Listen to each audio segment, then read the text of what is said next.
தாய் தமிழ் உறவுகளுக்கு வணக்கம்.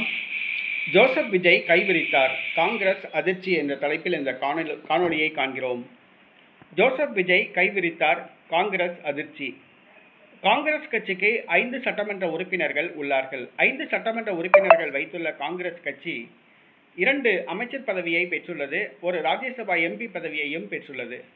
அதுபோக கூடுதலாக தனக்கு பதவி வேண்டும் என்று பட்டியலை கொடுத்துள்ளது. ஜோசப் விஜய் அந்த பட்டியலை வாங்கி பார்த்துவிட்டு 5 சட்டசபை உறுப்பினர்கள் உள்ள உங்களுக்கு 2 அமைச்சர் பதவியும் ஒரு ராஜ்யசபா எம்பி பதவி வழங்கியதே பெரிய விஷயம். மேலும் மேலும் பதவி கேட்டு வரக்கூடாது, இனிமேல் பதவி தர முடியாது என்று கரார் காட்டியுள்ளார் ஜோசப் விஜய். அரசு வழக்கறிஞர் பதவி வழங்க வேண்டும், வாரிய தலைவர் பதவி வழங்க வேண்டும், உள்ளாட்சி தேர்தலில் தங்களுக்கு 10 மேயர் பதவி வழங்க வேண்டும் என்று ஒரு நீண்ட பட்டியலை காங்கிரஸ் ஜோசப் விஜயிடம் கொடுத்துள்ளது. ஜோசப் விஜய் இனிமேல் தங்களுக்கு பதவி வழங்க முடியாது என்று கூறியுள்ளார். இஷ்டம் இருந்தால் அமைச்சரவையில் தொடருங்கள், இல்லாவிட்டால் ராஜினாமா செய்துவிட்டு அரசுக்கு அளித்து வரும் ஆதரவை வாபஸ் பெற்றுவிட்டு செல்லுங்கள் என்று கூறியுள்ளார்.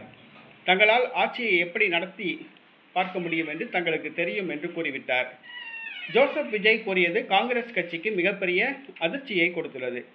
5 சட்டசபை உறுப்பினர்களை வைத்துக்கொண்டு அடிக்கடி பிளாக்மெயில் பண்ணி பதவிகள் வாங்கலாம் என்று காங்கிரஸ் திட்டமிட்டிருந்தது.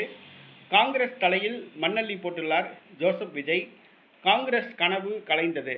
காங்கிரஸ் தமிழக வெற்றிக் கழக கூட்டணி உள்ளாட்சி தேர்தல் வரை நீடிக்குமா என்பது கேள்விக்குறியாக உள்ளது.